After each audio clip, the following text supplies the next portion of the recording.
And okay, it's now recording. So this is Lightroom class part 1 for the recording.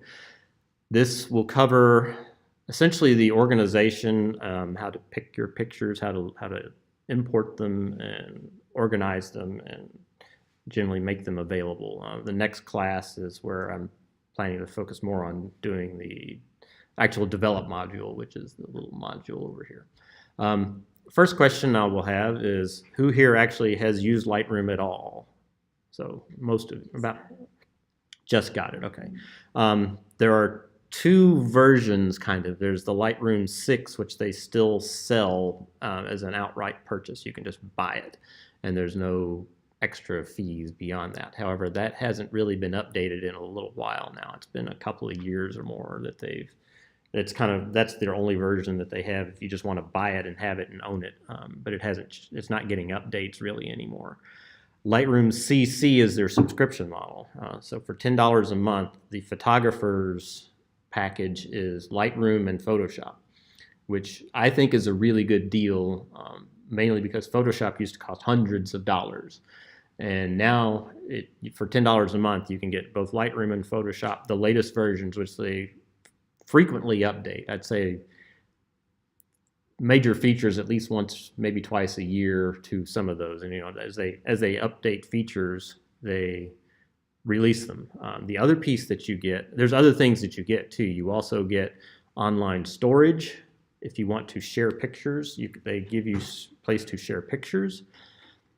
You also get Lightroom Mobile, which is their mobile version for iPad and iPhone and Android devices, which what that allows you to, with the subscription, you can then, and because we don't have Wi-Fi here, I can't really do it because I can't show it off, that part, but you can synchronize your pictures between your desktop and your mobile device.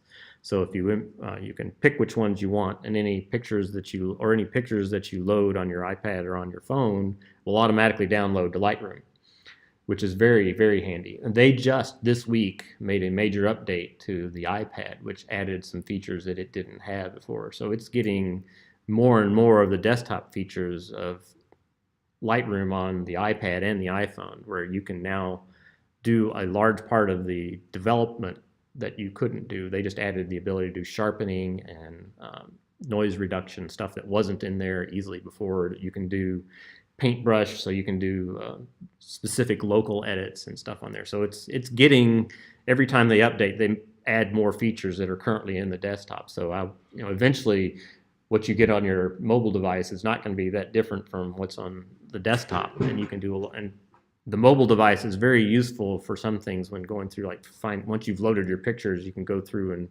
pick them. I find it's actually easier to pick which pictures I want to keep or whatever on the iPad than it is on the desktop sometimes, because you don't have to sit at your desk. You can just flip through and say yes, no, yes, no, yes, no, yes, no, or whatever, and then do some quick editing or whatever from that, and it's easy to share. Sometimes it's easier to use the iPad. Since I can't show that to you here, only because we don't have the Wi-Fi and how that integrates in. I can show it on the iPad. It's just give you an idea of what it looks like. But so this is Lightroom when it starts up. This is the latest version. They just did an update this week. So the version on here is 2015.12, which just came out this week. With just a few additions. Most of it was additional camera support. So they'll do that every so often. They'll update. The library module, there's multiple modules here. There's multiple pieces. I've turned some of them off. Let me turn them all on. So if you just start up Lightroom, you might see them all. You can turn off any of the ones you don't want. So the library module is sort of the default. This is where any pictures that you have will be shown. The develop module is for editing your pictures. Map, which I don't use much, but some people do, which will show you where your pictures are taken if they have that information in them, and we can get into that, how to do that. Book for creating, which I did do when I did a wedding one time. I did a book for creating a book of your pictures. So I created once you get all your pictures edited, whatever, and there's multiple places that you can send it to. There's Blurb or a PD, so you can send it blurb directly, or you can do a PDF or a JPEG to send it to somebody else to print it. Slideshow for going, basically just doing a slideshow of your pictures when you have them. Printing to print them out, and web, which I have never used. So usually I turn the ones that I don't use off, so I don't really use the map and the web. I don't really use slideshow either, so I turn all these off. And this is just by right-clicking, or on the Mac it's a 2-finger right-click. The Mac uses 2 fingers right-click. That's just right-clicking to show which ones you want and which ones you don't want. Over here, the navigator, when we have pictures, this will show a preview of your picture, which usually if you're going to make some edits or whatever, it will show you a preview of what your edit would look like.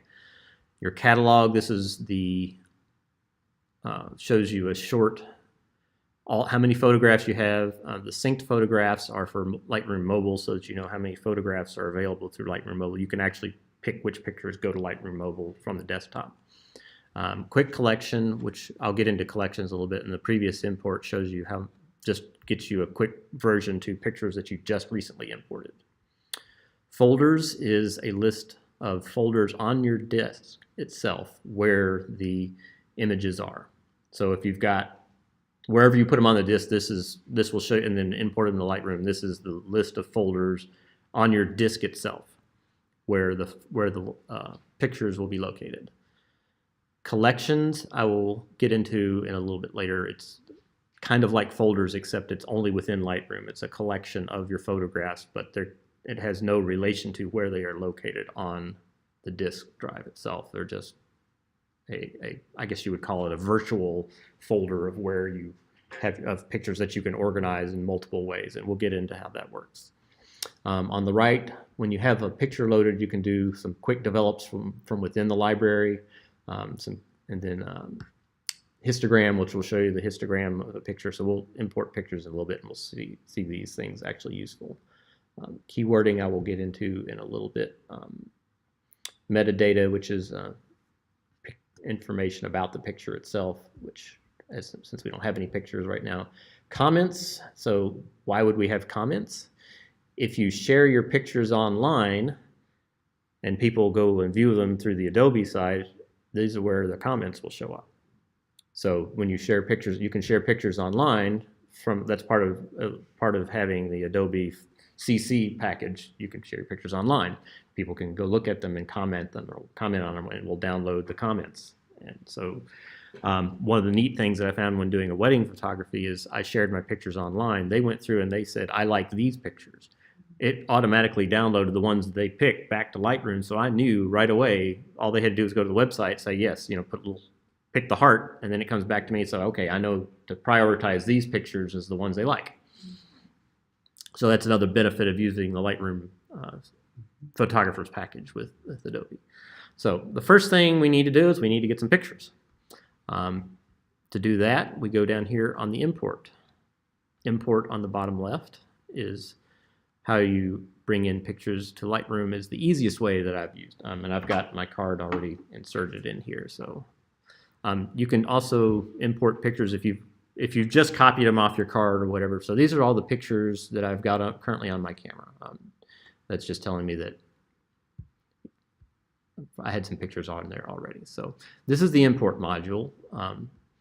At the top is the from. So in this case, it knew that I had inserted a card, so it kind of said, oh, look, you inserted a card. Maybe that's what we want to use. But we can also go in, if we had pictures already loaded on the drive for some reason that we just copied manually over, you can go pick a different location to import them. But in this case, it's picked correctly off the card, so I don't have to do anything else. And then the to on the right is where it's going to go. So obviously I only have the one drive, the one internal drive, so that's where it go. Most of the time my pictures at home are stored on an external drive. I actually store all my pictures on an external drive. So the to in that situation is my external drive, which is much bigger than my laptop drive, but I didn't want to bring all that here and try to plug it in, but that's where I usually store my pictures. All right, here in the middle, copy is DNG, copy, move, and add. Okay, so anybody know what DNG is? What? Digital negative? Yes, that's exactly what it is. Adobe has created a format called digital negative.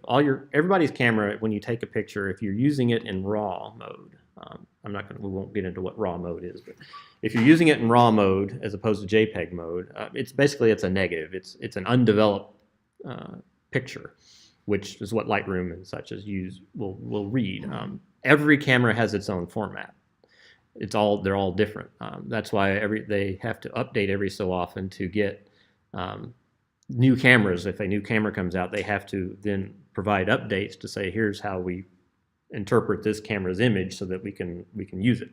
If your camera doesn't have if they don't support your camera, you can't get it in there. You have to use, the vendor will usually have some way of importing it to something so that you can edit it. But if Lightroom doesn't have it, you can't really do anything with that RAW file until they do. Now, they're not very slow about doing that. They update them pretty quickly, so it doesn't take very long, but they're still, if you're like buying it the day it comes out, you might not be able to use it in Lightroom or whatever until they update it. But the vendor will usually always have some software, at least, so you're not totally lost.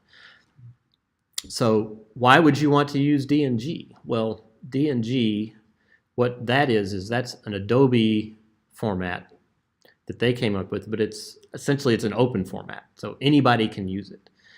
It's not tied to any particular camera or whatever. It's a free-form format that anybody can use anytime they want. Technically, they could write a camera to write to DNG if they want. If somebody felt like it, they could have the cameras write to DNG.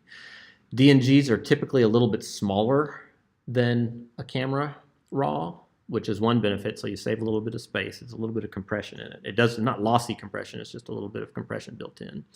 It also has the ability to store certain metadata. So a lot of times you'll get a RAW file. If you want certain other information, the RAW file is nothing but the image with a little bit of information in it. But if you want to, the DNG can actually incorporate certain information in there, so it's not two files, it's all in one file. I personally use DNG for all my images that are RAW when I import them. There's no reason that says you have to, other than it's a convenient format to use for certain reasons, for a little bit of space storage, and for fewer files that you have to deal with. So if you somehow manage to get the metadata file or whatever separated from the RAW file, getting it resynced back up may be a problem. But if it's in the DNG, it's all stored there. The copy, if you do choose copy, that just copies the RAW file directly over. Move, in this case, I can't do a move, because what move does is it takes the pictures from where they are and moves them to the new location. So it deletes them from where it used to be, moves them to a new location. When you're coming from the SD card, it won't do that. Same with add. Add takes pictures that are already on your drive and adds them to Lightroom, but doesn't move them at all. They just stay exactly where they are and move, and just makes Lightroom aware of them, because it doesn't know about them if you don't tell it. So I will be using copy as DNG for this class, for this example. So go over here on the right. So let's say we want to import some pictures. Well, I'm not going to import them all at once, because that would take too long. So, but if you want to import them all, it shows you little previews of all your pictures, and this is some July 4th fireworks and such that I did too. So, and then at Stone Mountain. So you see, there's actually kind of a wide range of pictures here. So I don't actually want to import them all at once, because that makes it harder to organize. I don't want to do that.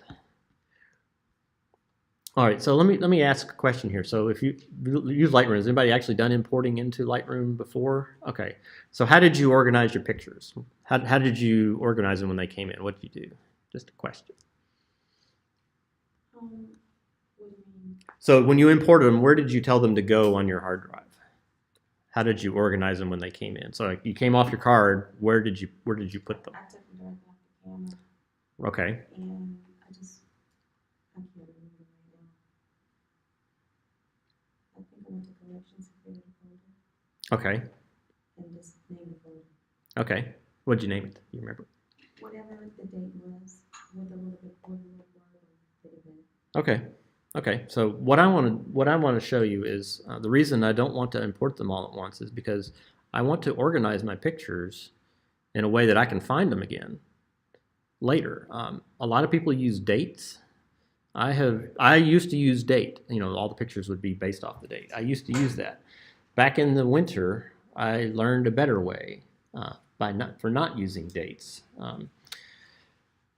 And it took me about 3 weeks to convert everything because I used to have everything by date. So I had to go through all my pictures and reorganize them so that I could find them better. And it took 3 weeks to do it over, not full time, but part time as I had time to convert it once I learned it. So the way I organize my pictures now is we create folders and collections that are like a top level category. So people, landscapes, events, or travel. So you come up with your top level events that you would have, and that's like your top level categories that you put in. I have some that are nature. Because I take a lot of pictures at church, I have a religion category because I have a huge list of pictures from my church. So anything that you can categorize at a generic level, start with that. Then another big one is MISC. For anything that doesn't fit into a specific category, until you can see that you start getting a lot of pictures. Oh, look, I'm getting a lot of pictures under MISC that kind of actually line up with the category. I'll stick a category. And you're like, for me, it was cars. I've now taken a couple of pictures, different pictures of some cars and like from car shows or whatever. So I have a cars, whatever, there's no set categories for what you would have. It's just, whatever pictures that you end up taking, if you can categorize them at a top level, then that's a good way to do it. Well, and I'm assuming if you're looking for something a year after the fact, you're not going to go, oh, I want this picture from June 14th. Right. You're saying, I want this picture from this trip to right. So let's go a little bit further. So let's say we're going travel. So for travel, I don't travel to too many different places, but like back on Memorial Day, I went to Lookout Mountain, and so far since Memorial Day, I've been to Detroit, I've been to Lookout Mountain, I've been to Destin. So those are the 3 places I've been. These pictures encompass all 3 of those trips, plus some other things that are mixed in here that are not that. As you can see, there's some car pictures here, so I can't just import them all at once. So what I'm going to do is I'm going to pick and choose, put them in the right place, and then they'll be organized when I'm done. Yeah. So in the program, folder is your top level. Yeah. So we're going to step through this, and I'm going to show you how we do this. So let's first. So now I know that this is the first picture. I know because this is my nephew. This first picture is let me you can also make this bigger and smaller too. So their thumbnails, if you have a hard time seeing them, there's this little slider down here. You can make it bigger to see them. There's a sort based on capture time or file name or media type, and that usually capture time is what I use. You can also view one at a time if you wanted with this little between the grid or not. So those are other ways if you need to look at them bigger. And I did an uncheck also. If I click on here, that's the first picture. These are the ones that I actually took in Michigan. So I know that these are all Michigan pictures because the only pictures I took were of my nephew because he graduated. So he actually graduated as he got co-valedictorian. So, and he's going to the Naval Academy. Actually, he's already at the Naval Academy. He started already. So I was taking some portraits because so I pick all these pictures of my nephew and also some of his cousins, my other nephews that they wanted some pictures of. So these are the ones I want to import. So we go over here to the right, build previews. I find when you're editing, it's going to create one-to-one previews to edit. So when you're zooming in, zooming out, you want to have a one-to-one, which is the full-size image. The default is standard. I tell it to use one-to-one on import just to save time later. So I take the hit up front. It takes longer to generate one-to-one preview because what it does is it takes the raw file and generates a JPEG preview of that file because the raw file is actually not viewable. It's got to interpret that into something and create a look for it. So it creates a JPEG preview, which it then displays on the screen. So I go to the one-to-one preview just so when you're editing, it will not slow down. It slows down if you see a little loading image thing that shows up whenever it's generating that preview. So if you do it ahead of time, because you're going to be editing them, it will save you a little time as you're editing. You don't have to sit there, it's generating the preview again. So you don't have to do that. So I always do it at one-to-one. If you need them quickly though, do standard if if you need to be able to do it if you're not editing right now, but that's just the way I do it. Okay, so smart previews, build smart previews. This is a Lightroom mobile thing. Smart previews is what it allows you to share. It shares the smart preview between your desktop, your phone, or your tablet or whatever. Smart previews are kind of like small raw files. In which case, so any edits that you do that's how it translates the edits back and forth. So any edits I do on my iPad get translated right back to the desktop and vice versa. And on the iPhone, anything I do on one will synchronize with the other, and it uses that smart preview to send that data back and forth. So it's a small raw file. It's not really a JPEG. It's not the full image, but it's a small raw file with most of the information. Smart preview also is useful, especially when you have an external hard drive. If you're not carrying your pictures with you the entire time, you use a smart preview so that Lightroom can at least show you the picture in Lightroom. You can do edits, but you can't see you won't be able to see the full preview, the full size image, but you can still edit even if you don't have your external disk drive with you. And then when you plug it back in, it will apply the edits to the full image. So that's what a smart preview is. It's what they use for sharing or showing it when you're not connected to the actual original image. Don't import suspected duplicates, which obviously if you don't want, if I've already imported those pictures, I don't want to do them again. That's usually. If you want to make a second copy in backups, this is where you would check that and you would tell it where you want it to go. I don't generally do that because I have an automatic backup system, so I don't need the second copy. All right, so this button, Add to Collection. This is where we start our organization. We want to add to collection on import because that makes it easier for it to already be sorted when you get done importing. You can add it later after you import. I find it's easiest to do it at import time so that I already have it organized at that time. So we're going to add to collection. And now we need to create the collection because at this point we have no collections. We've done no collections at this point. So here we have a collection that we need to create. So this one is I could do this as two different things here. This is where we sometimes get into issues of how you want to organize it. These pictures are all family pictures. So this is all of my nephew, or I could say this is a person. I also do a family category, which kind of segregates it between family and people. People are generic, but then I have family. So if I need to find family pictures, I could do it just under family. So I could put this under family, and I think that's what I'll do. But I could also do it under travel because I was in Detroit when I took this picture. And actually, the way I've got it at home, all my pictures that I've made in Detroit are travel. And then under that, Detroit, or Michigan. I forget which one.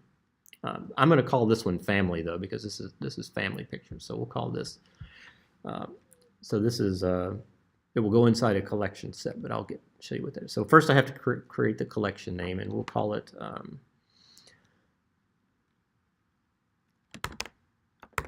nephew graduation.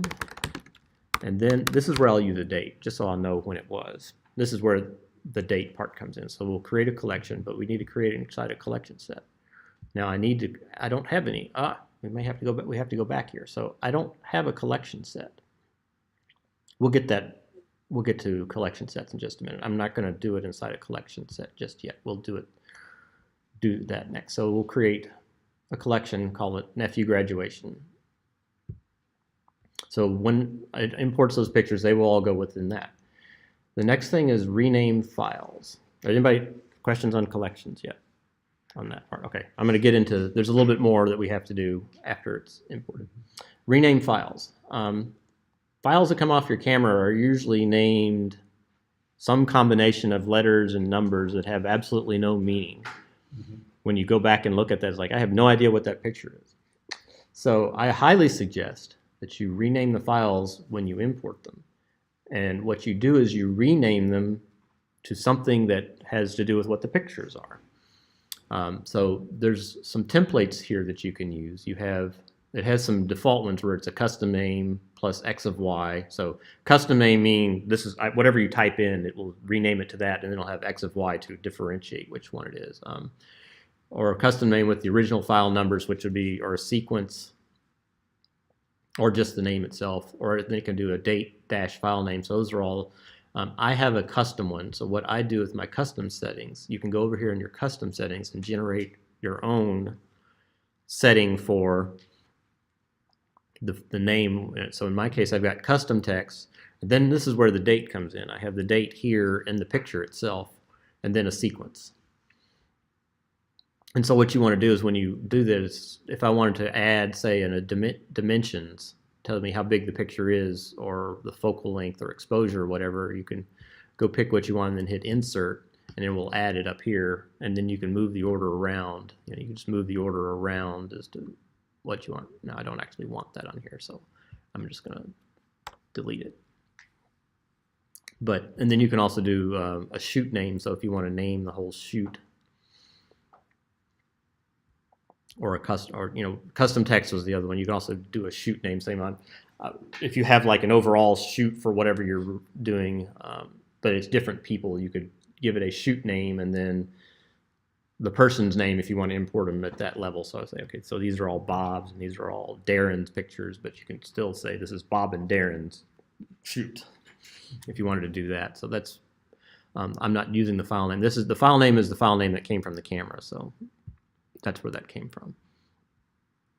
So that's where I set that preset. And then when I go over here, I told it to use the custom one. And then the custom text, I would call it nephew graduation. And I don't have to put the date there because the date's already incorporated in the file name when I import it.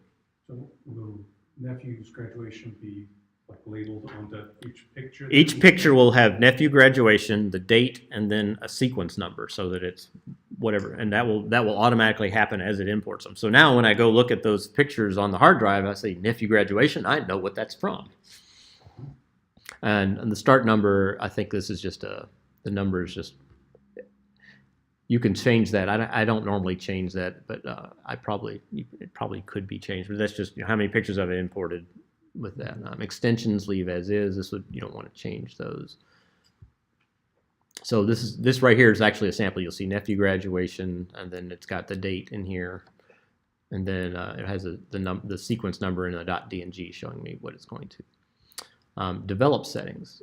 We'll get into this later. These are, when we get into develop, we'll come back to this in more detail. For now, what they are is when you do develops, you can set presets to automatically apply changes to a picture. So these will be applied when the picture is imported.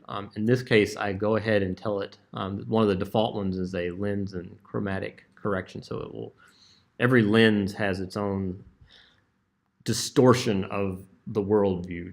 Wide angle lens, obviously it tends to make, if you've ever taken pictures with a wide angle lens with buildings, the buildings kind of lean inward. So what this does is this lens and chromatic one that I've set up, and I'll show you how to do those. That's not this class, but I'll show you. But it will automatically correct for that, for the lens, at least at some level. So any distortion in the lens, it will automatically. And Lightroom has profiles of all kinds of lenses from every manufacturer out there, and it'll automatically apply those changes to the picture, which in this case is generally something that you would want to do for every picture anyway. So it just does it automatically, and you don't have to worry about it after it imports. And the metadata, so I have one set here for copyright. So you can automatically do your copyright here. So this is where you would change. So let's talk a little bit about copyrights.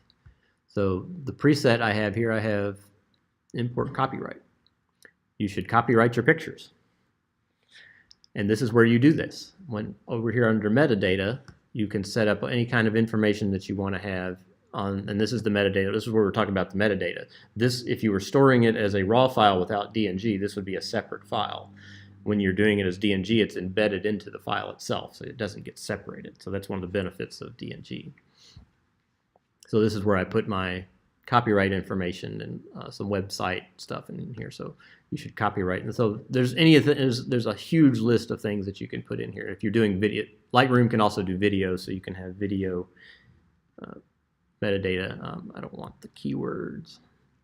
I guess, Greg, I can understand why you might want to copyright. And that's more to protect someone else from using your photograph. Right. It prevents the way you wanted it. Yeah, it prevents people from taking your photograph and selling it as their own and making money off of it, unless you let them do that. And if you don't care, then you don't have to worry about copyright. Right. But yeah. But adding that data truly protects you. Well, it doesn't. It at least embeds that information in the image so that it can be said that it's you. It doesn't really. The actual way to really be protected is to register with the Copyright Office, the government Copyright Office. So you actually have to, if you really want them to be protected, you have to register your pictures. I haven't really taken the step to do that. Professional photographers will tell you to always do it. I haven't, because I'm not really professional. I haven't really taken the effort to do that. It's not that expensive from what I'm told, but this gives you just a little bit of proof that yes, it was my photograph, and right. here's the information. This is why I'm saying it's my photograph, and they shouldn't have. They're claiming it's theirs. Right. So, and if they don't know otherwise, then yes. Yeah, so I always so I'm not changing the. Oh yeah, I didn't want to say that. I didn't do that. And couldn't quite see it on that, but I'm sure it's what, like, your information. Yeah, it had yeah. I can show you what it looked like. Under the import copyright, yeah. So it is small, but that's, it's got copyright 2017. Make sure you change that every year. My name, copyright status, copyrighted. You can say public domain or unknown if you wanted to as well. The rights reserved, and then I have a little bit of contact information: my name, my email address, and the website where I store my pictures. So, whatever. I see it has more. You could. Yeah, you could put home address, business address, whatever. I wouldn't want to put a home address on here because that would make it. But if it was a business, yes. Yeah, right. Phone number. If you were doing a photography business, then you could put more of your photography business on here. So we'll set the import copyright. Keywords. Keywords are ways that you can put in that would also be embedded in the image to help identify that picture when you're searching for later. So what would some good keywords be that help describe this picture, these pictures, this set of pictures? Nephew. Portrait. Detroit. You could put in your camera information. Now, I'm going to tell you I don't use this. I've stopped doing it. I stopped doing this. Why would I do that? Because when you're organizing your pictures more efficiently, it's easier to just go to that location and the location in the collection and say, okay, I know it's my nephew. I know I took it in 2017. I'll just go to that collection, and then you scroll through the pictures until you find the one you want. It's quicker that way than it is to come up with keywords over time and import them, because you can spend, how deep do you want to get into your keywords? You can sit there and spend 10 minutes every time you import pictures, and if you want to really get down to detail, you can do every single picture, but I don't see it as useful time use when you're doing that. However, there is a but. If you are doing it professionally for like stock photography or as a professional, it's probably very necessary for you to be able to go search for sunset, mountain, or red. I want this picture red. There's red in the picture, or some person or whatever. So in that type of situation, keywords can be very important. For your average person who's not doing this at a professional level, you probably don't need them. If you want to find your pictures of your nephew from his graduation, when did he graduate? Well, it's 2017. Oh, nephew, I'll go to family, or Detroit, or however you categorize it. Okay, there's my nephew. There it is. And then you just scroll through the pictures. There they are. It doesn't take you that long. You say it's quicker to find them that way. In that section though, is it keyword space, keyword Comma. comma, space? I don't think it matters. keyword? I think it's keyword. I think it's comma. I believe it's comma. So it could be keyword 1, comma, space, Yeah, keyword so 2, comma, space. Right. I'm assuming you need a space in there or whatever. Right. You want commas in there, I think, and you can also it will remember.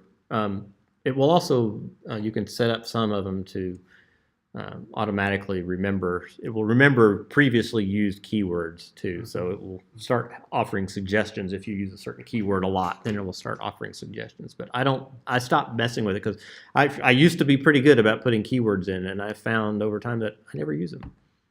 There's a great, we'll get into it. The Lightroom has some great search features that you can search by date, and you can search by file name and search by directory name, and that's been good enough. Or I just know where I remember because I organized them well enough, I know where I put it. It's like where it's most likely to be, and it doesn't take that long to find it, so the keywords don't help me any. All right. So whether or not you use keywords, that's kind of a personal preference. That's my personal preference. Some people it would be very necessary, but I don't find them necessary. All right, so the next piece here is destination. So this is actually where on the hard drive it goes. So in this case, we definitely want it to go into we don't want it to go into a subfolder would be if it creates a subfolder. I don't use that. I go in and pick the specific one I want it to go in. So right now it's defaulting, it's going to the pictures directory, which is pretty good, but that's not going to be helpful if it just dumps them all there under pictures. So what I want to do, and this is where I create new folder. So I right click and do create new folder, and then it brings up a folder creation. So in this case, now here's where I'm going to get into this organization. So this one I need to create a family folder first. So I've now got a family folder, and now I can create this, and I call it exactly the same thing as my collection that I called it, Nephew Graduation. Create. So now I have, under pictures, I have a family. So it's the top level folder is family. We'll go with family. Nephew Graduation 2017 is the folder where that goes in. And so all the pictures will load there. So then we hit choose. And so that's where so it shows it to you now. Now it's going under pictures, family, nephew graduation. If you wanted to have, again, this is another place where you can pick if you have different location where it can go. So in this case, it would be your external hard drive, which is generally where I would put all my pictures anyway. I don't want to store them in, and then it's got the external card here, which I don't want it to go into. So at this point, we are ready to import. Is there any questions, or should I click the import button and watch it work? Well, I guess my only question, of course, is it's probably very obvious. You could have done family, subcat, nephew, then you could, yeah, as far you can go. In fact, for me, under travel, because I go to Detroit and Destin a lot, I have travel, Destin, Detroit are folders and collection sets. So underneath those, I can, because I do those a whole lot. Otherwise it would be harder to find. So I subcategorize them down into places that I do a whole lot. So. Mm-hmm. So you could have as many different layers. Yeah, you could have as many layers as you want. In this case, 2 is good enough. So we'll go ahead and import. So if you note over here, it automatically shows current import. It's showing me the pictures as it's loading them. You can also go down here. This is where they're going into the hard drive folder. We can also watch it going into here, which, look, they're not there yet. It waits until it imports them, then it adds them. It waits until it finishes, and then it adds them all at once. So once it's done, and you see up here, it shows us what it's doing. So we can see it's building the previews, building the smart previews, and converting to DNG. So it's converting, so it's doing all 3 of those things. So that's why it takes a little longer up front, because it's doing several things at once. So you typically don't download any photographs in your hard drive out here? Right, I don't put it, unless, well, when I'm traveling, I do, because I don't take my external hard drive with me. It's a big thing that sits on my desk. So I'll load them onto here, and then move them over to the hard drive when I get home. But in this case, I'm letting it go onto here just because that's the only thing I have. But I highly recommend using an external drive, because also it makes it easier to expand later. rather than, especially if, that way if you know, for whatever reason the computer were to get lost or broken, at least you can still get to your pictures on an external hard drive and also back up. I'll talk, while we're waiting on this import, I'll talk about backups for a little bit. I have two sets of backups. I have another external drive, which is a backup, which just continuously backs up everything. And then I also have a cloud drive that I upload. It uploads to, which is, this is that little icon here. It's called Backblaze is the one I use. There's a lot of them out there. Backblaze is the one I use because they don't charge you based on storage. It's based on number of computers. So there's no storage limit that I can use for storage. It took a long time to upload the first time because, well, you know, you've got like a couple of terabytes worth of pictures. That's going to take a while to upload. So, but once it gets done, okay. So now that you see it's finished importing, they all show up here under this collection now. So this is the collection that we created, Nephew Graduation. There's the folder that we created, also called Nephew Graduation. This is the actual folder on the hard drive, so we could go and we could show it in our Finder and on a Mac and on Windows. It's just your Explorer. So there's all the pictures. You can see how they're named. See, they all got named by Nephew Graduation and the date and then the number.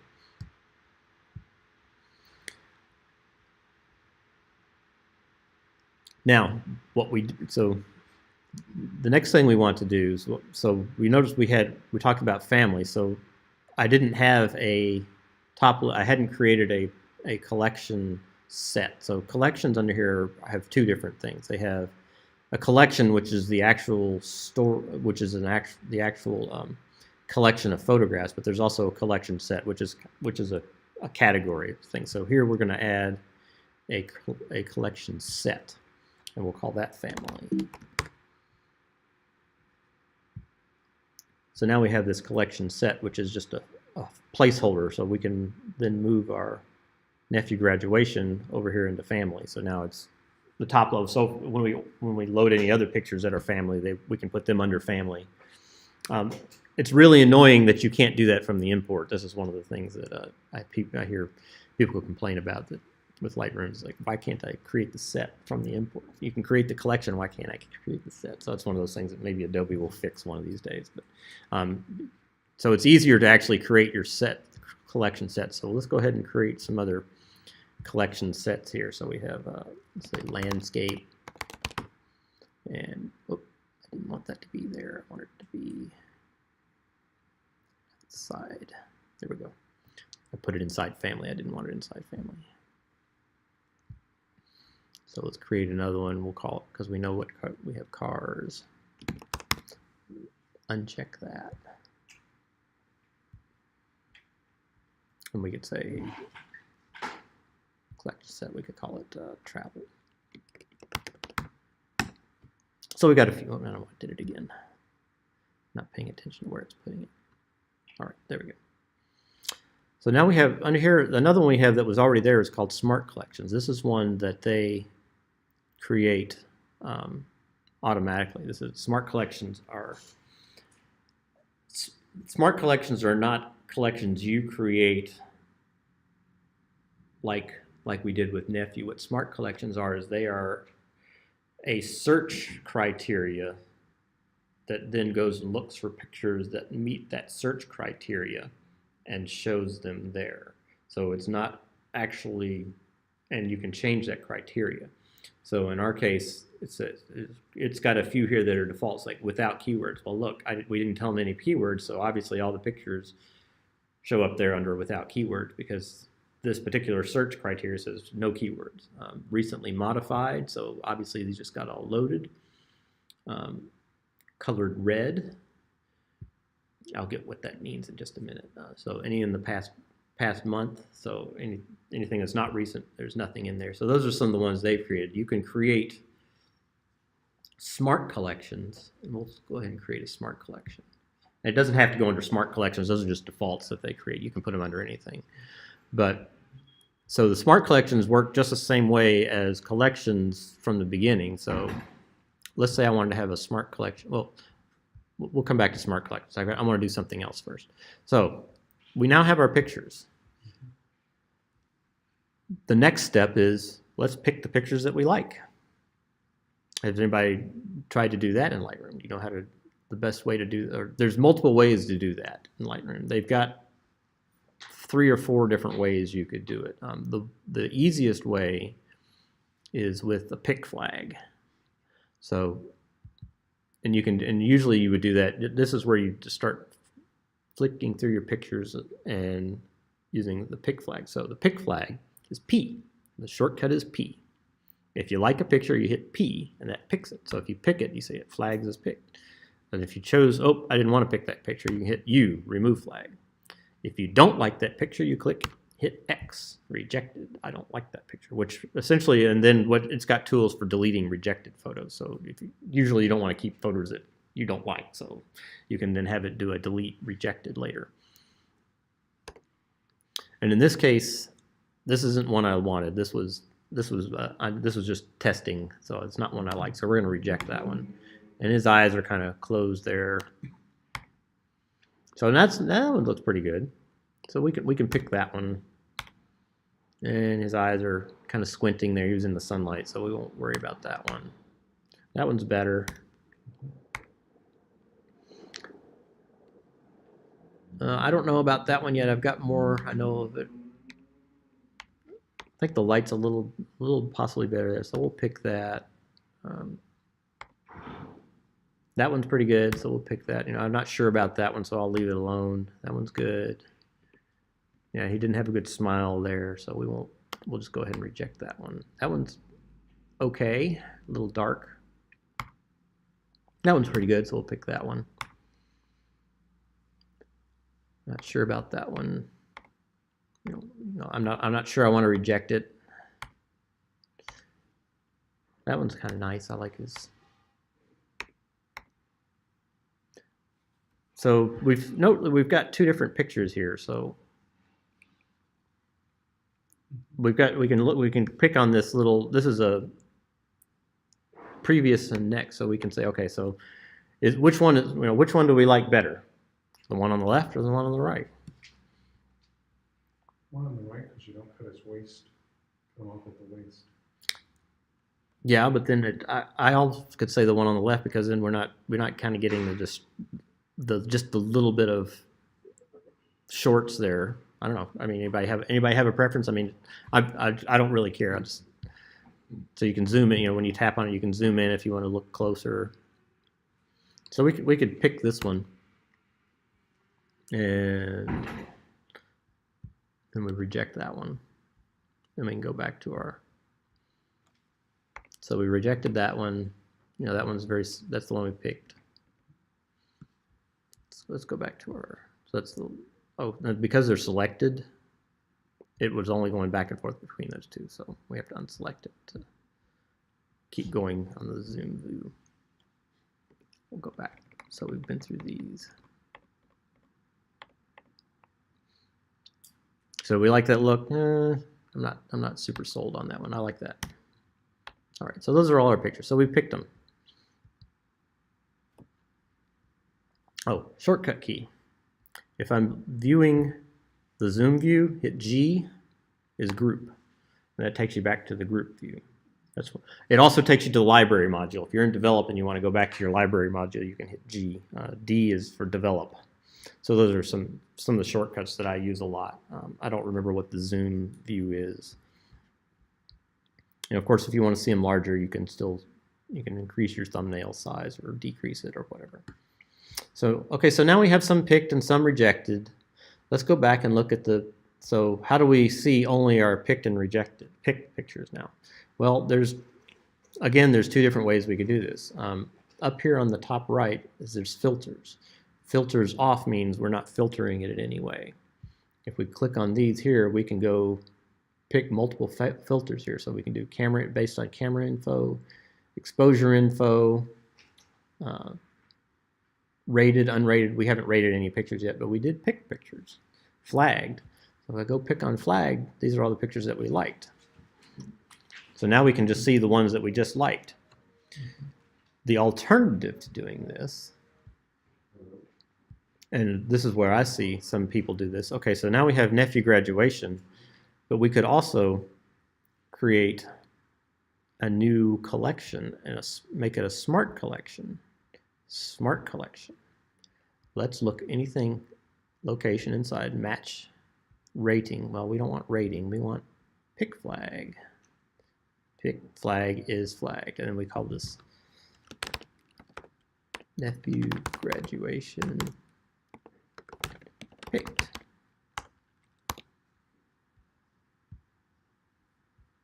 And there it is. Those are all the pictures that we picked. And we don't have to, you know, this still has all the pictures that we wanted. This has all the ones that we liked. Now you could also, now because of this, you might want to do something like this, is create a new nephew graduation set. So now we have a nephew graduation because we've got two different collections here. We might want to just put them under a nephew graduation set because that way that they're, when we look at it, when we go under family, we see our nephew's graduation. But now we have now we have two different, we have a collection with all the pictures and we have a collection of the ones we just liked. So now let's say we want to, so now we can go through and further figure out, okay, some of these we want to edit and some we don't. I'm not going to edit them, but let's assume that we edit, you know, we could do a, let's say we like this one a lot. Let's say we've edited this picture. We'll just do a quick, and here's where you can do you know, we can just do an auto tone and just do the quick development, just to give it a little quick edit. Let's say we like the way this is edited now. So how can we say, okay, I'm done editing this picture? Well, there's other ways that we can do this. There's what they call ratings, which are essentially 1 to 5 stars. A lot of people use ratings for picking. You can also use star ratings to pick pictures. So, you know, you could, some people, if you want to have like a workflow, you say anything that's a 1 is at least picked. And say, okay, I picked 1. If it's got 1 star, I picked it. 0 would be 0 stars. So, okay, and then you could say, okay, now I'm going to edit. Let's go and pick the ones I really like and edit. So you can go 2. That's a 2-star picture. So if you wanted, or, you know, people, instead of rating it based on how good you think the picture is, why would you keep anything less than a 5-star picture? Or why would you rate anything, you know, if you don't like a picture, why are you keeping it? So you can rate stars, but you could use them also as a workflow. Say, okay, well, anything that's a 1 is at least something I want to keep. A 2 means I'm gonna edit it. When you're done editing, you can say, okay, 3 stars. That means I've edited that picture, so it's a 3-star. That just tells me how far along the path it is. If you want to share it, then maybe you could do 4 stars. Or there's other ones you can do. They also have colors. You can also do colors. So they have.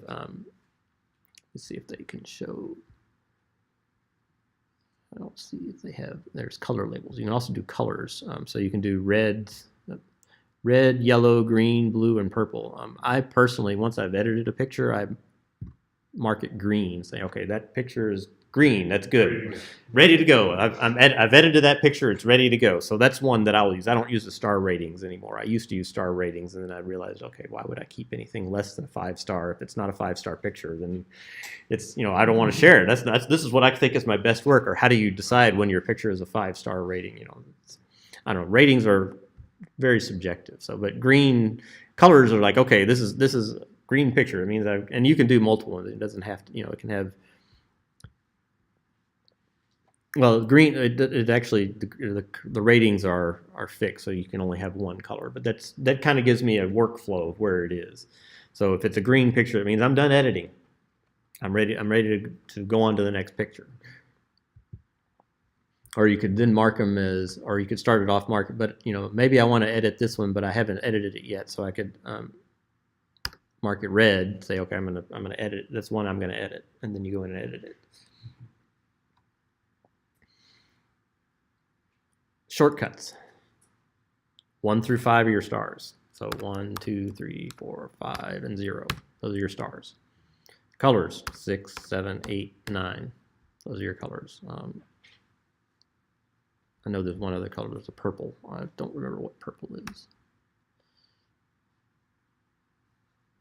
I don't know if they had one for purple, sadly. I have to look it up, but I know it's in there. Oh, and this right here, you can also hide all these panels when you see. This is why you see this is popping up. This is when I'm going through and looking at my pictures, this one's keeps popping up when you're editing, when you're developing your pictures. This shows you the pictures that you've got before and after. Because I want the most screen space, I hide them. I hide this down so it just a little pop up and down. If you don't need to see this section here, you can hide it with this little arrow here, and you can hide this one over here. So you can see any. So if you want to see more of the picture on there, you can also go to a full screen mode. So if you wanted to see a picture in full screen mode, let's see. I don't remember. Window full screen. Oh, lights out. So you can turn off everything. So all you're looking at is your pictures. So when you look at the pictures,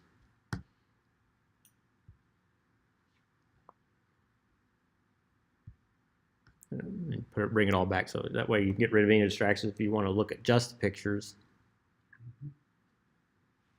Screen mode, you could go to a full screen, which then get rid of all the menu bars, which they show up here. I'm not sure how this works on Windows. I'm pretty sure they do this on Windows too, but I haven't. And it can also, if I had the screen, you can also do picture on one screen, editing tools on another screen. I know Photoshop can do that.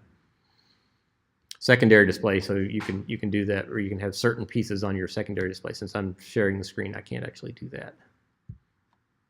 It wouldn't make sense for you to see half of it. So. All right, so are there any questions so far that anyone has?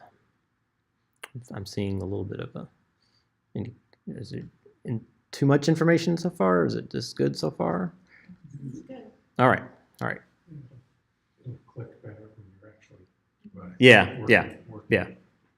So what else could we do with the smart collection? So let's edit this smart collection. So this one we picked the pick flag, but we can add another one. We can add any others. So if we wanted to, so we can. So let's add another one over here. So what can we do then? So we can create a new smart collection. Nephew. I can't spell nephew. Graduation edited. So in this case, we've got the pick flag is flagged, but we also want to know, have we edited it? So yeah, color label. Label color is green. And so we have our one picture there. And that's the only picture in the collection. So whenever I go over here and let's say I've edited, say we do an auto tone on that, and we can set that to green, and it automatically shows up over here. So that's how smart collections work. Is they're essentially a constant search, saved search, and whenever you change a picture that matches the search criteria, it automatically shows up. So what about our rejected pictures? We had some we didn't like. Well, we can go over here, and we can do under photo. We can go delete rejected photos. Now, there's two different. Now, this is where Lightroom is tricking us a little bit. Remove 5 rejected photos from current collection, and I can click remove. But those pictures are gone, but they're not. They're still on our hard drive because we didn't delete them from the hard drive. The only thing we did was remove them from the collection. The collection is just points to those pictures, and so now we don't. So it's the tags it removes. It removes, yeah. So what collections do, essentially collections are multiple, and I can create as many collections that point to these pictures as I want. I can come back later and say, I have a portraits collection, and I could have which could also point to these pictures even though they're in families. So collections are not like they're virtual folders. You can have as many collections as you want and point to the exact same pictures in different ways. So that's another way of organizing, multiply organizing your pictures. But let's say I wanted to actually get rid of them off the hard drive. Well, because I did it when I had the collection selected, all it did was remove it from the collection. If I went up here to the folder and did the same thing, delete rejected photos, it now gives me a delete from disk option, which will delete it from the disk. That will make it go away completely from the hard drive. It won't be on the hard drive anymore, as opposed to just remove. If I do remove here, Lightroom will not delete the pictures off the hard drive, but it will stop using those pictures in Lightroom. So the pictures will still be in that same place, but Lightroom won't know anything about them anymore. It will remove all its pointers to those pictures will be gone. And you could always come back. You would have to get them back, you'd have to re-import them. But in this, I've heard, I guess there's one professional photographer friend of mine said, Dan, the memory is cheap, don't delete any pictures. But this is a way of not deleting them completely, but taking them away from saying, I really don't want to work on it now, but they're still there if I ever want to go back to it. yeah, see, in that case, I actually delete pictures. I have deleted pictures from my hard drive. If I know it's a bad picture and I don't ever want to look at it again, I'm never going to do anything with that picture. I'm just going to delete it from the hard drive because it's not something that it's not a good picture. Sometimes it'll just be I'm testing. Okay, I need to get my light set up. So here I'm just if I'm doing photography with flash or whatever, and I need to test the light, just like okay, stand there for a minute so I can make sure the light's all right. Thanks. All right. I don't want that picture. It's not a good picture. It was just I just needed to make sure everything was set up right, or there's certain like in this case, I just wanted to make sure that he was said, I don't want that picture. I don't have any reason to keep it. So I'll delete it from the disk, and I don't need to keep it. Yeah, I can see that you're making a good point. I can think of pictures that I've taken where it was just playing with the ISO or whatever, and it's just like, well, that's. Now you could. Now sometimes that might be useful education-wise. You go back and look at it and say, okay, so what was it like when I used right? Right, but in certain cases, disk is cheap, but it also means that you have to buy more hard drives later or bigger hard drives sooner rather than later. So, if you don't need them, don't leave them cluttered. They just clutter it up to me. So it ends up being clutter. So yeah, you could delete them from Lightroom, which would sort of get rid of the clutter. But then the problem I would have then is I'd go in and say, like a couple of years later, I'd come back to that folder and say, oh wait, there's a bunch of pictures here that aren't in Lightroom. What happened? And then I'll go back in. Oh yeah, I didn't like them. So just delete them. That way you don't have to worry. So we just delete them from the disk, and we don't have to worry about them anymore. We don't like them. We don't want to see them. They won't be cluttering up the hard drive, and we won't come back later and say, well, oh my gosh, where'd these pictures? Suddenly there's all these pictures that I wanted. I was like, no, I don't want them. I'm not going to do anything with them. So that's kind of the basics there of organizing and such. So let's talk about quick collections. So what can you do with a quick collection? Quick collections, I use that in case where you want to start looking at certain pictures but don't want to move them anywhere else yet or put them in a thing. So you can move a picture. So if you edit a picture, also when you're looking at a picture, so right now we're looking at the hard drive. If I don't know what collection it's in from this point of view because I'm looking at it from the hard drive, it's best not to edit or do anything from the hard drive, direct the whole hard drive folder. It's best to do it from within your collection. Only because you can get confused as to whether was I working in the collection? Oops! If you move it here, it's moved on your hard drive. So let's talk about that. Let's say I want to move these pictures somewhere.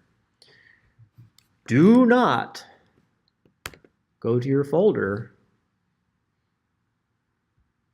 Let's see. So I have on here no, it's not. Do not go here and move these pictures from Explorer or Finder. Lightroom will lose them because it knows where they are right now. If I move these pictures from here, Lightroom won't be able to find them because you moved it and you didn't tell Lightroom about it. So now Lightroom has tools that can help you find them again, but it's a heck of a lot easier just not to have to bother with doing that. So if you ever want to move, this was important for me because when I reorganized my pictures, I reorganized the hard drive folders and put it on a new hard drive at the same time. Don't do it outside of Lightroom. Lightroom, if you want to to do it inside of Lightroom, go in here. If you want to do it inside of Lightroom. So let's say I want to show in Finder. So it takes me right to where it is. So, you know, it can show me right where it is in Finder. But if I want to, let's say I want to create a new folder. And this is where, so if I want to create a new folder, I go here, this little plus button, add folder. So let's create one. And so we'll create what we call, let's call it a portraits folder. Let's create a portraits folder, which is not necessarily family, but, and then we can create, once again, we can call this nephew graduation as well, because that's what it is. So now we have this new folder called nephew graduation under a different location. And then I can, if I move it to here, this moves the picture on the hard drive. So now we have the one under family. We took one off of family and we added it to, let's see, where's portraits? So under portraits, we have nephew graduation. We have one picture under there, which is that same picture. But Lightroom knows about it because we did it within Lightroom, so it didn't lose it, and it's still in our it's still in the same collection here, because the collection doesn't care where it's stored on the hard drive. The collection cares about the picture itself. And if I had moved it outside of Lightroom, this would give me a. We'll do that and watch what happens. So let's go over here and do what I said not to do, and move that picture back into here. So now when I come into here, see that little thing up there says, I can't find that picture. I don't know where the original is. That's smart. It's showing me it's a smart preview now.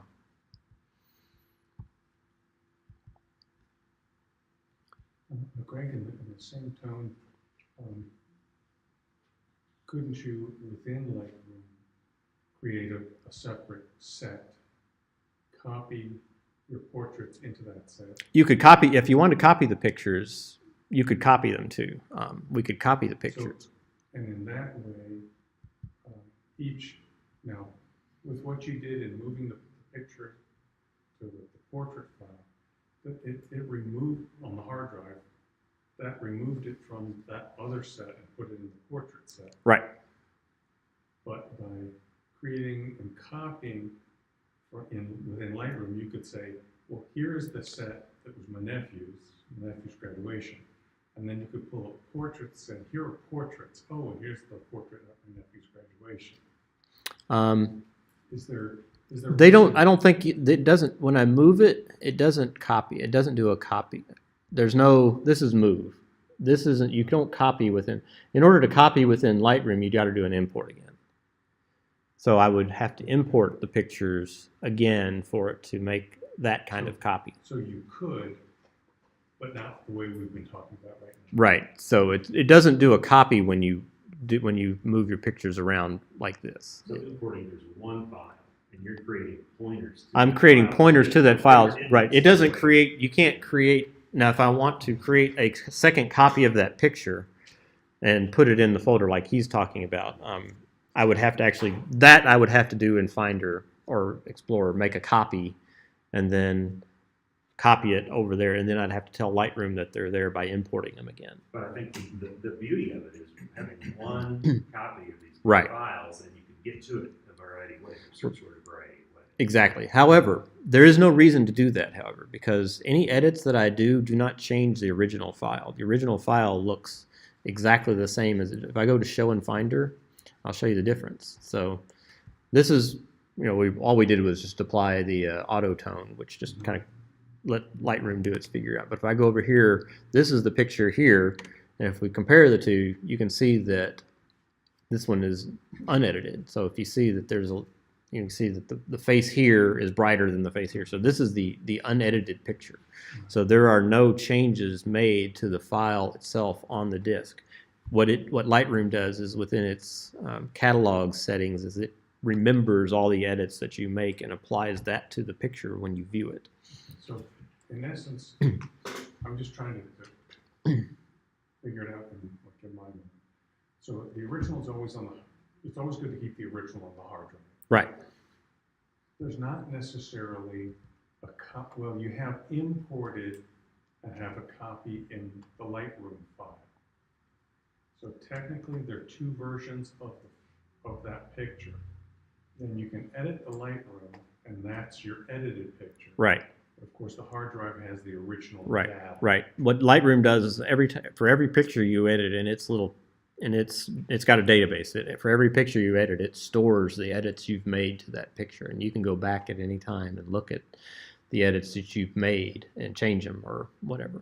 Well, So just trying to figure out how it's done. So it's not really, Lightroom's not really storing the picture again. right. Well, it creates, that's what those previews are. The previews are the edited version of that picture. That's what it shows you. It shows you, that's why we did the one-to-one preview. The one-to-one preview is the full-size picture edited as it looked when it edited it. And that's stored, but that's stored Lightroom. Those are just kind of, Lightroom just creates them for your convenience. Yeah. In fact, you can tell it how long to keep them too and how much space to use. And I'll show you how to do that. So that Lightroom is really saving the edit information. Right. So then it would go, like later on, when you tell Lightroom, bring up this picture, it'd say, oh, well, the raw data is over here. I'm going to pull the raw data over. Oh, this is the edit, so I'll edit it. Here, okay, here's the picture. Right. So it's using technically less, should we say, less storage space. Right. By only saving the edit information. Right. Okay. Right. I'm just trying to understand it. Exactly. Yeah. It stores. That's why it's called non-destructive edits. Which means it does not alter the original picture. A lot of our editors that you show off when you edit the picture. Yeah.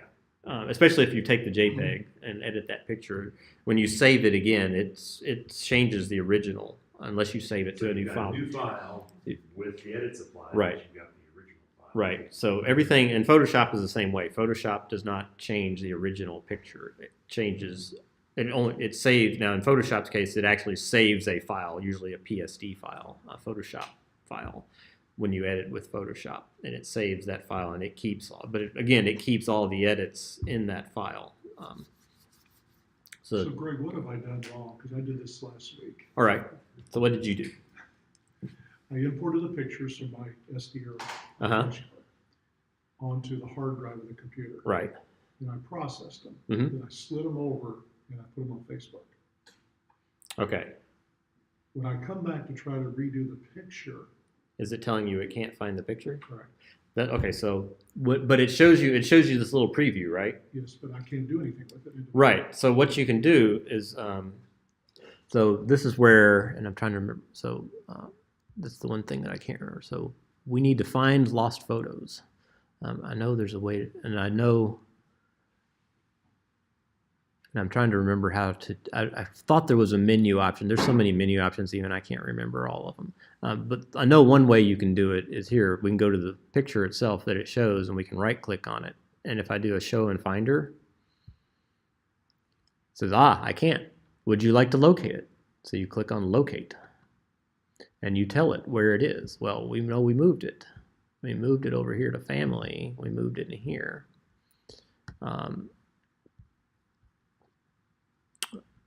So which one did it say it was? Now I don't remember which one it said it was. Now let's see which one it says it is. So I need to do that with every photo it says? There's a way. Okay, so it's 187. 1087. So we go over here. There is, if we had more than one, I know, and this is the one, since I don't do that to myself, I don't lose them. But it is also smart enough that it will recognize, oh, look, I bet a lot of those other pictures, it's smart enough at some point will say it can do it as a all at once kind of thing. It'll say, I bet all these missing pictures might be here. So it can look and find any other ones that are missing that are in that same location. So to share on Facebook, there's an easier way to do that though. And I can show that to you. You want me to I can show it to you now if you'd like me to I show. want to script the word. Okay. So now talking about now you talked, there are reasons to have copies of pictures that you said, like, what if I want to do this in a black and white, see what it looked like in black and white. I don't want to change I like these. In fact, the auto did a pretty good job with this picture. I thought that was but let's say I want to look at a black and white version. Well, you can make as many copies of this as you want. So if I right click, you can go over here and there's this create virtual copy. If I create a virtual copy of it, it takes that and creates this. All this does is make within Lightroom another copy of that image to point to. It does not create a new copy on the hard drive anyway. This is just another pointer to that image with completely different edits. So if we were to then edit this picture differently, let's say we really wanted to crank up the clarity or something, we could do that, which makes him look really funny. But let's say we wanted to go for one of those that's black and white, or if we wanted to go for that low color look, super clarified, we could do that and see what it looked like. And then when we go back, it didn't change the one that we were looking at before. It just created a copy with different edits. So again, it's when things are saved, it's not saving that complete picture. It's just Right. saying, that's the picture. Here's the edit information. Now, okay, this is what it looks like. Right. This is what it looks like with those. This is what it looks like with those edits. And we can actually this little comparison module here allows us to compare those two pictures again, so we can see. It's not recreating or resaving all the data. It's just saving A new set of edits. Yeah. new set of edits. Right. And we can look at there's different. Okay, and this is a. If you want to, I don't do this, but this can actually do a face identification. So if you want to do facial recognition and have it help you remember face names, which can help when you're searching for specific people pictures, it can do. I haven't done this because it would take forever to go through my library, but it's a common thing. But it has the ability to do facial recognition. We're not gonna. I don't use it. It's up to you whether you want to. But it can take a while if you've got a lot of pictures and you want to identify a lot of people. I know my wife did. iPhotos on Apple does this too. But so yeah, so we can create as many of these virtual copies as we want, and we can also and you can move the virtual copies to different. Say if you wanted to create a black and white collection, you can have all your virtual copies under black and white. You can move you can move this file into a black and white collection if you wanted to, and it doesn't change where the picture is located at all. Okay, so since we're not doing editing today, let's say we've edited this picture and we actually like this picture. We like the way this looks. It gives it a nice gritty look. I won't do that to you. So we'll delete this. We'll delete that. You can't delete. That's right. We're in a smart collection. We can't delete a photo. Remember, we're in a smart collection. We can't delete the photo from a smart collection. If we want to delete that photo, and it only exists here in the smart collection too.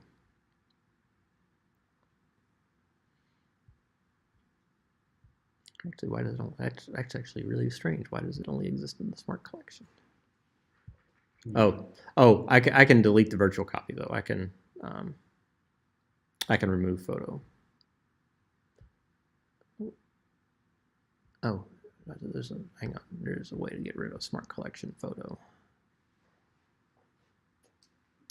Is it remove? I thought it was remove photo. I'm surprised. I've never seen this happen before. Maybe it's because I didn't have it picked. Can you drag it out of the smart collection to the other? Maybe I can. That's why.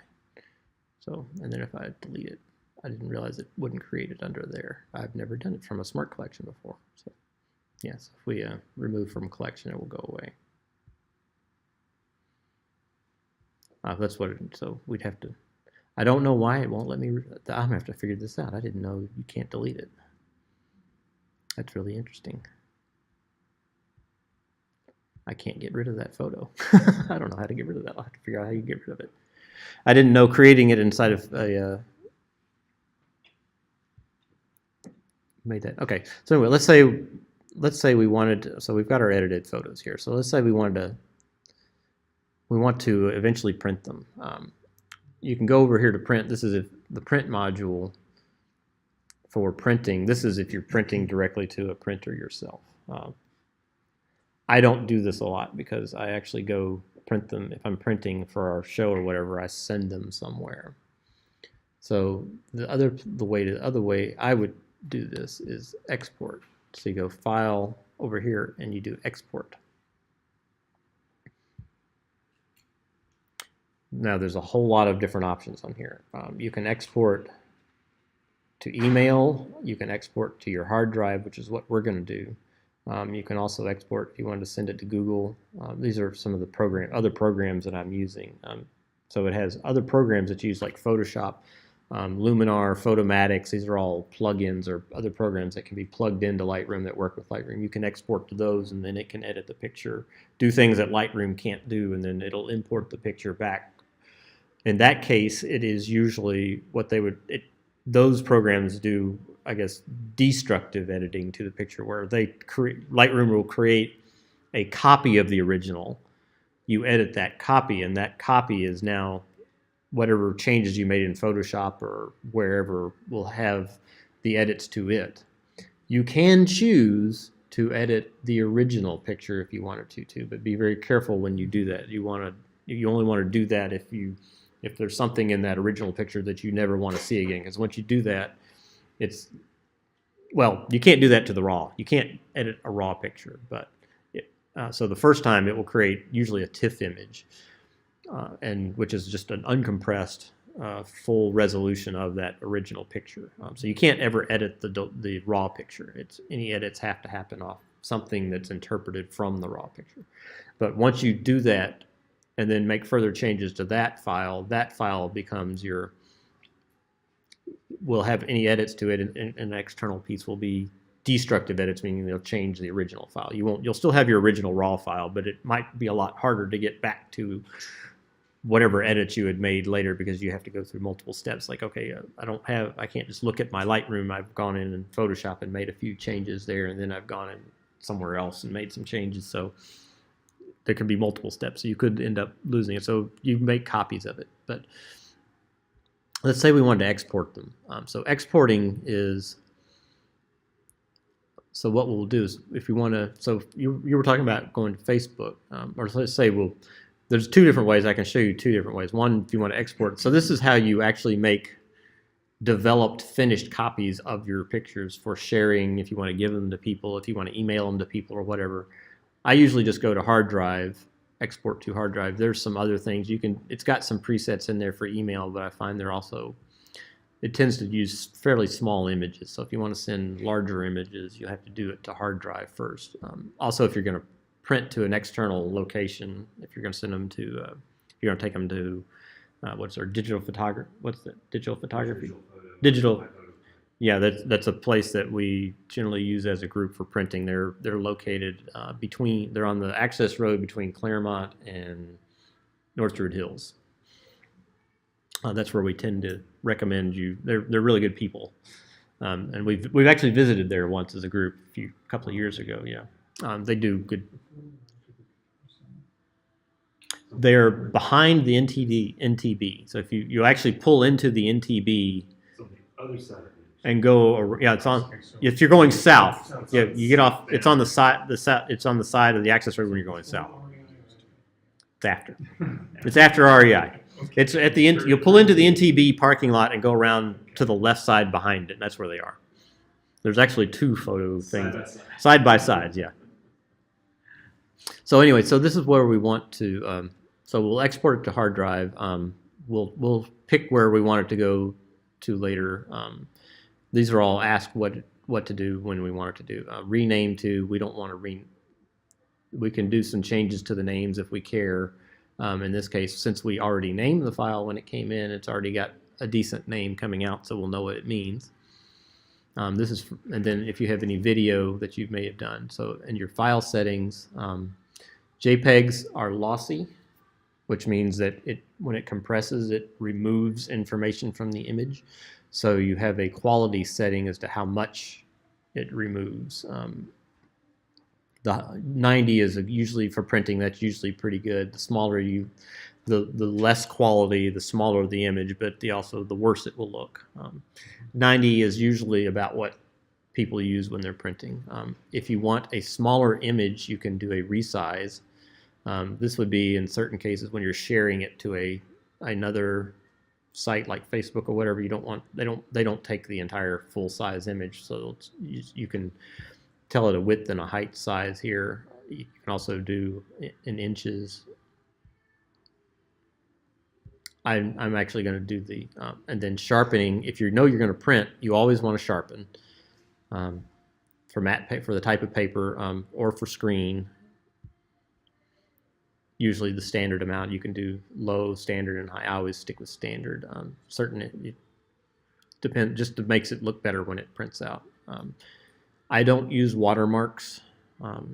I've seen most people say don't bother with watermarks, and some people will put it in there for copyright reasons, but there's this tool called Photoshop, which lets you go in and remove things you don't want in a picture very, very easily. So the watermark can be photoshopped away like that if somebody really wanted to take your image and use it. So the watermark's not really that helpful.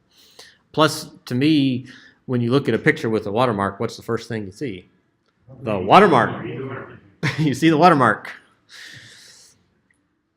Now, if people don't want you to print from that, most people may not know how to do it, but if people are trying to steal your image to use it, the watermark is not going to stop them, not really going to slow them down.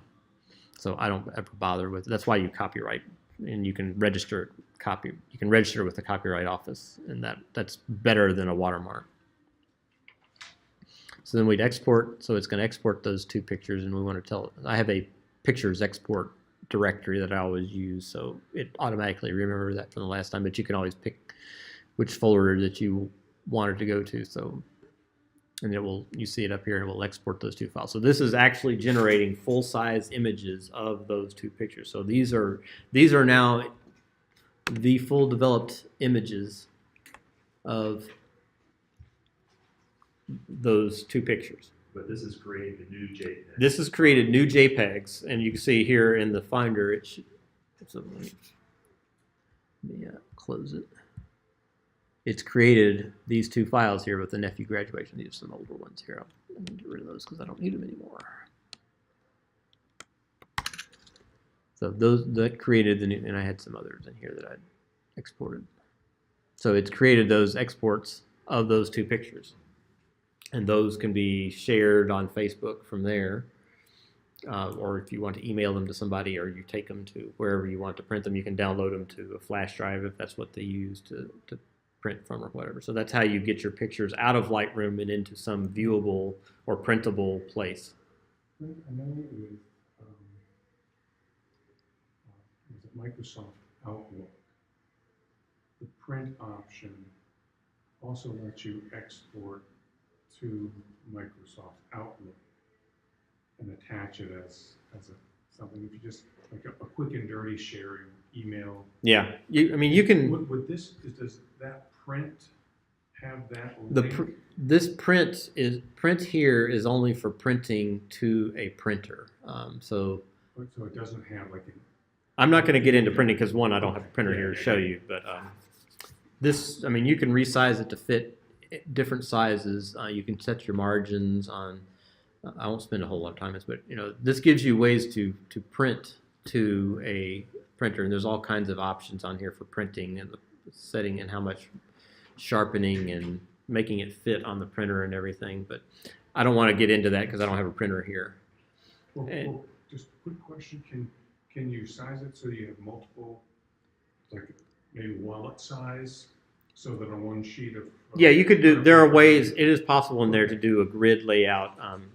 I haven't done that much myself, so I can't actually show it off without having to go pick and poke and try to figure it out. So it's a little beyond what I have done myself, but I know it's possible. I've seen others. I've seen videos or whatever there are videos out there that show you how to do that. So you can do that if you want to create your own wallet size and print it out to photo paper or whatever that you can cut out. But I'm not going to get into all doing that printing. Usually when I want to do that, I take it somewhere and like upload it to some place and have it printed. I take the pictures, upload it, and create them that way, because then it's easier than trying to do it myself, and and especially if you're going to do a bunch of them or whatever, then you got to worry about ink. And I don't want to worry about the ink and everything, so it's easier to take it to a place that I know will get it done and send it to me and it'll look right.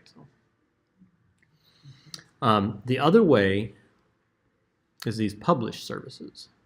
And you see one of them here is Facebook. There's also Flickr, and I've added one for SmugMug, which is another photo sharing site, and you can add others.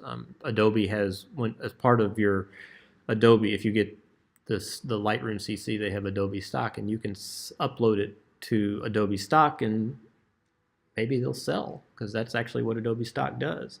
They will they will use your pictures as part of their stock images, and if people like them, they will buy them and use them. So I have not done that yet. I actually intend to do that some, but I haven't yet. You can also publish to your hard drive. Again, that's another way of exporting, is you can publish to a hard drive, so you can have them publish automatically to a space on your hard drive. Just instead of going through the export over here. So so let's set up one. So we can set up a hard drive, and we'll call it the hard drive publisher. Export it to, let's export it to the pictures folder, put it into subfolder. We'll call it our exports. We're not going to rename the files. We're not going to include any video files here. We want our quality to be 90 so that we get some nice quality images. We're not going to resize. We're going to go ahead and sharpen it for screen this time, because this will be one that maybe we'll. This also, the other thing to pay attention is location data. If your camera happens to take pictures with location data on it, you may not want to share that location data depending on where it is. So this just gives you the option, and also any personal info if you don't want to. So you can remove that information from the metadata if you didn't want to. Right, if you sharpened on development, you sharpen again there with export. You can do both. It's actually recommended that you do both. Every time I've seen people talk about sharpening, they say do both, especially when you're printing. It's because what it does is it sharpens it for the particular media that it's going to be looked at. If you know you're printing it, then you want it to do a sharpening for printing on matte paper or glossy paper or whatever kind of paper you're going to print on. You want it to be sharpened for that particular thing, or for a screen, especially if you're resizing the image and then sharpening it. It will resize and then sharpen it for the screen, so it looks better on screen than it would on paper. It's very subtle. I mean, it's not. You probably have to look pretty closely at it, but it basically makes a picture look better for what you want it to look, where you want it viewed, and that's why you sharpen it. So we can save that. So then if we want to, so now I can just, instead of having to go to that export module, I can just take these pictures, go down here, just drag and drop them over there, and now they're set up to go, and when I'm ready, I just hit publish. I just hit the publish button, and it automatically does it for me, so I don't have to go through that menu multiple times. And does publishing create a new version? It creates a new JPEG. It creates the JPEG. Creates a JPEG. Yeah, so because, yes, so what we said is we've told it, so we can go over here under our pictures directory. We go back here. So under our pictures directory, we now have an exports, and there's those pictures again. So that's another way of exporting it. Just if you have a standardized place that you want to put your pictures when you export them, you can just have that over here. For Facebook, I'm not going to set it up because I don't. But for Facebook, you can also do a setup here. When you set it up, you put in your publisher, just call it Facebook. You log into Facebook. You have to authorize it with Facebook. So you log in, and then you'll create your album. You can create a Facebook album when you go in a collection under that, and you can share directly with Facebook. So instead of having, so this way it goes, and all it does is it creates temporary copies on your locally, and then uploads them directly to Facebook from within Lightroom. And whenever you make a change to a picture, it can, if you say, oh, I need to do a few more edits to it, it can go back and resend that picture. Now, Facebook, unfortunately, if you do that, it deletes the picture on Facebook and adds a new one because Facebook doesn't allow you to send an edit. So if there were anybody that had commented or whatever, all those comments may be lost. So that's a downside to doing it on Facebook. SmugMug, you can actually, on SmugMug, it can actually take an edit to a picture and replace the original picture with the new one and not lose anything.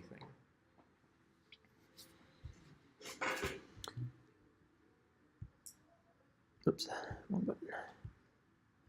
So you can set up your Facebook. You can also, it's got one here. There's a bunch of them in here. So there's a Flickr one. Since I don't have an internet connection, I can't show you the Facebook stuff. But there's others that you can use here.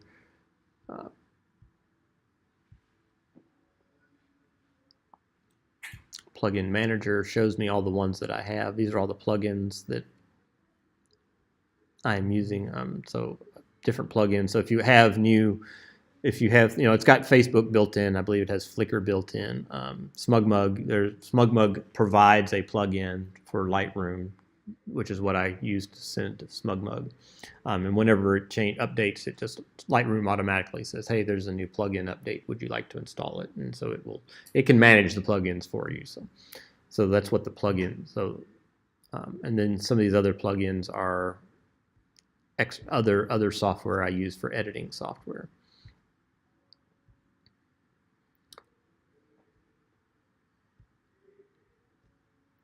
So that's what the published services are useful for. So I believe that's covered pretty much all the organization side of things. I don't want to get too far. I don't really want to get into development now because there's a lot to developing by itself. Is there anything that I haven't shown you or you would like to see?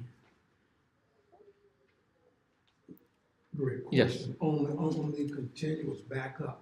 Mm-hmm. Now, how are you doing that? I know. Okay, so on an when you Apple, go to Lightroom, it will say yeah. backup. Okay, so let's say what happens when I quit Lightroom. What's it going to say? Okay, it didn't say it there. Lightroom can do a backup of your catalog. So the catalog file is essentially the database that stores where all your, what Lightroom uses to know where all your pictures are stored and all the edits that you've applied to those pictures. It's called the catalog file. Lightroom has a way to do backups under, let's see, general.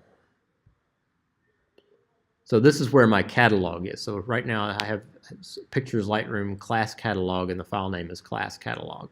And you see here it's got a backup in which right now you can change how often you want to back that up. Once a month when exiting, once a week, once a day, every time it exits, or when it next exits or never.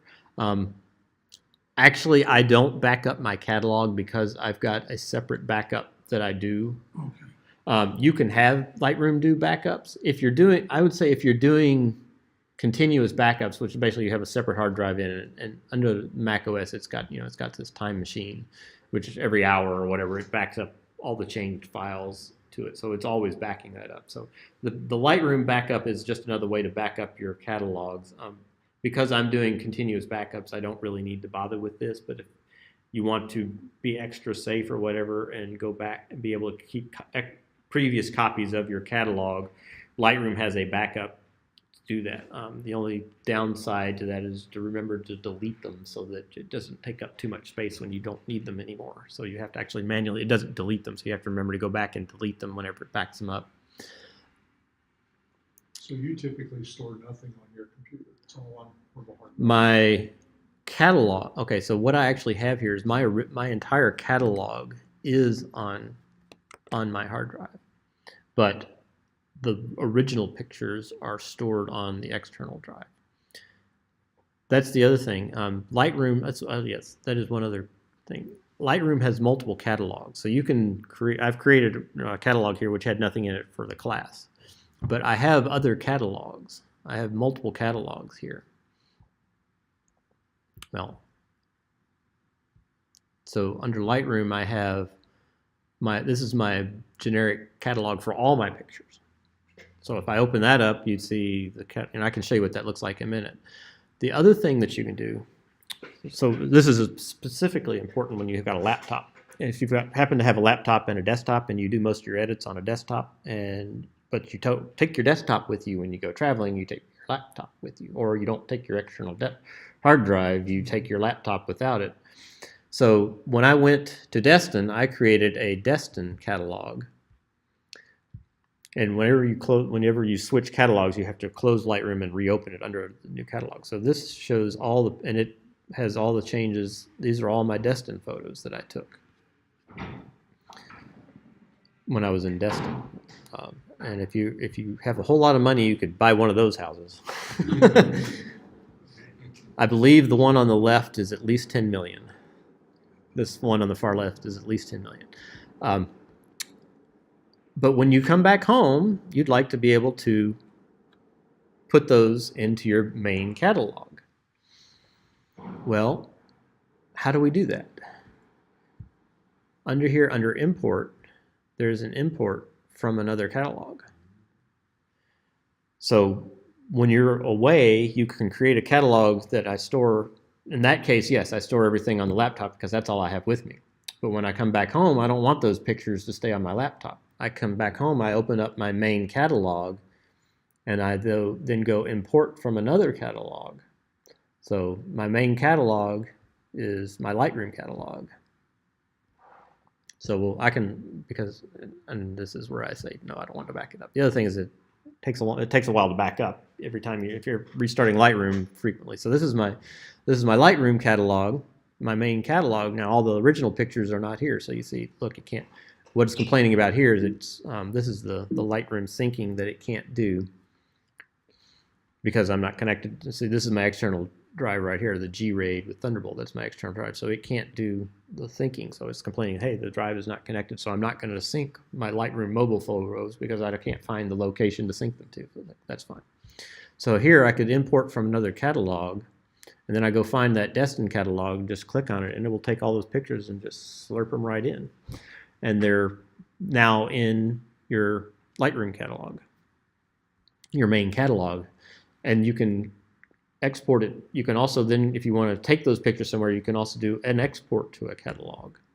So I could take export as catalog. So I could take a collection, a single collection, export that collection as a new catalog, which is then completely independent of my original one, and take it with me. So if if you have pictures or whatever that you want to take with you, that you couldn't take your whole hard drive, but you want to take the pictures, you can just export them as a catalog on whatever you're going to take with you and do it with you. And if you make changes when you get back, you import it as a catalog and it comes back in and we'll apply those changes back in. So that's how you can, if you've got going between a desktop and a laptop or a laptop with an external drive, that's how you can still work on your pictures and keep them all in sync.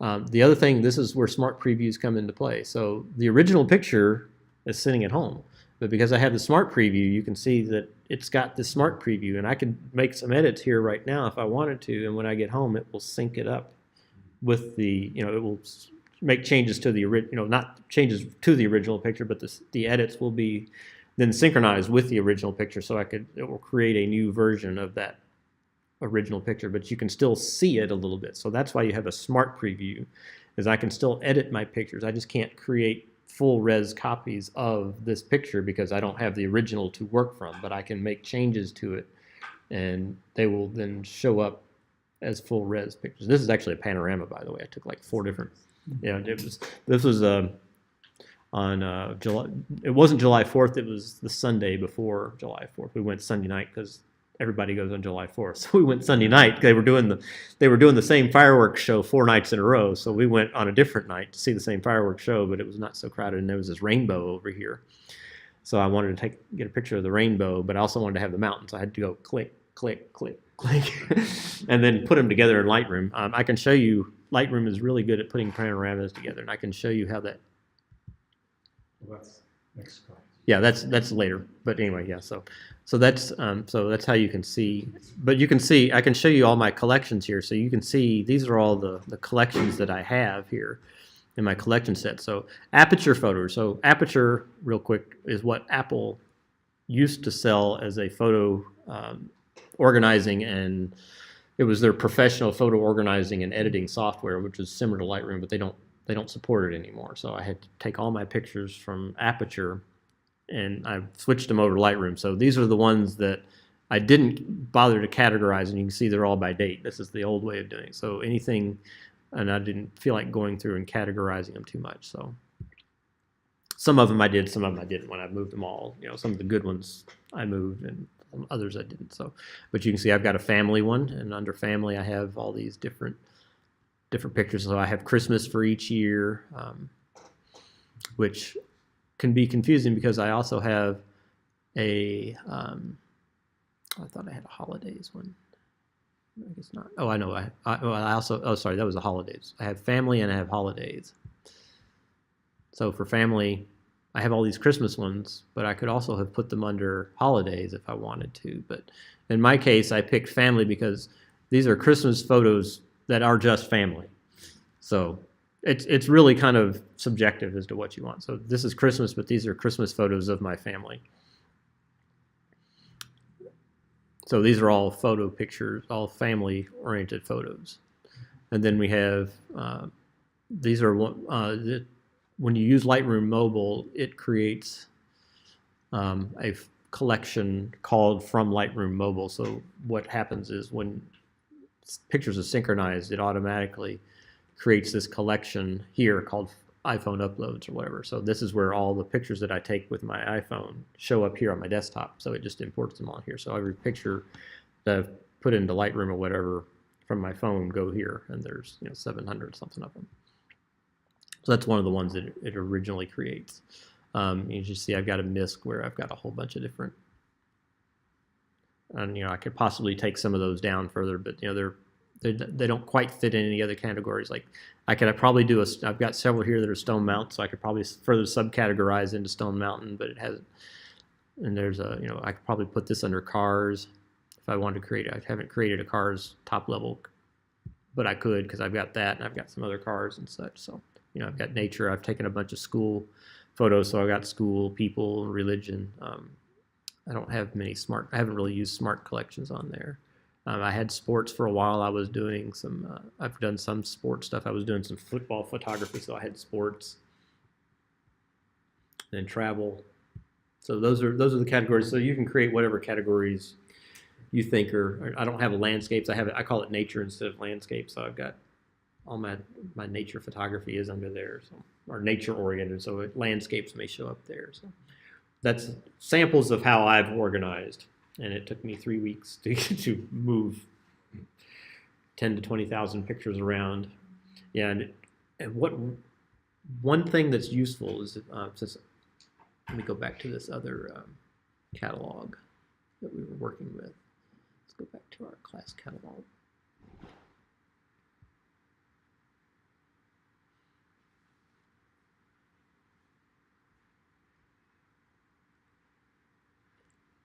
So one of the things you can also do is let's import a few new pictures here. And let me show you another way you can import, or if you forget to create a collection, let's import a few new pictures. Let's so note that it's saying, oh, because we have it, don't import suspect duplicates. It's noticing that, oh look, these pictures are duplicates. So why are these still selected? Well, these are the ones we deleted. So that's why they're showing that it could do. So let's import a few more. Let's import, I don't want to do too many. We'll import these car photos here. Let's import like 4 of them. Check these here and import these. So I'm not going to click on this because I want to show you Mercedes. And we don't want to store it in nephew graduation. We want to store it somewhere else. So we want to go back up to here. We want to create folder, create new folder, and we're going to create it. We're going to call it cars, and then Mercedes. choose. And we're going to import from there. And I'm not creating a new collection just because I want to show you another way to create a collection.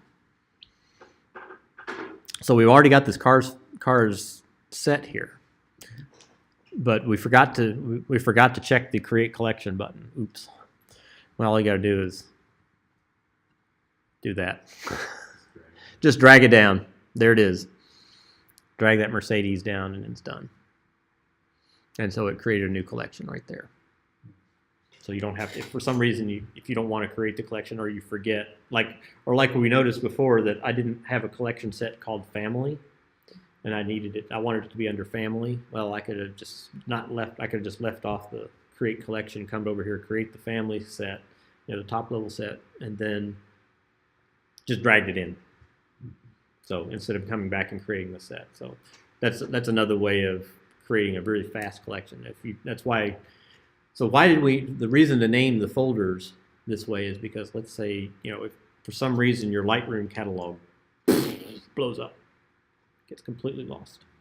Well, we can still go back on our hard drive and at least look at the photos and know they were organized the same way as they were in Lightroom. So if we re-import them to Lightroom, all we got to do is just create the collections, just take the whole thing and drop it in, and we're done. We don't have to create. Well, if you lost your catalog, would you lose all the edits you've done? Yes, you would, sadly. But You'd have your original files. You have your original files. file. Yes. All the time, but if you want, but you at least you haven't lost the original files, but You've got your negatives. you've got your negatives still, so you can go back and edit again.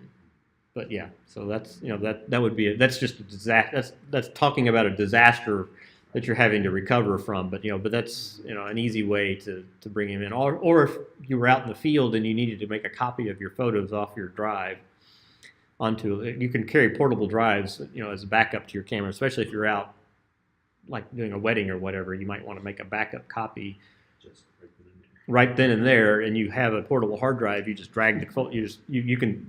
A lot of them, I think they have a way you just like stick the thing in and they just copy it directly off. So, or if you go out somewhere or you make copies of somebody else's folders, if you or for some reason, that's just an easy way to create the collection without having to rename it. As long as you keep your original files named sensibly, you can find them without having to go guess what the file name is. That's why I name the files as well. That rename files is really easy, and you can rename the files from within Lightroom too. I can say I didn't like the name. Say, "Oop, that's really a Ford." So let's say if we wanted to rename. Let's see. I know there's a rename in here. I just don't remember where it is. Rename photos. There it is. Under library, rename photos. We can say this is really a Ford. I was wrong. And it will rename all those files. And now they're all renamed as Ford. So, Well, thank you, Greg. all right, yeah.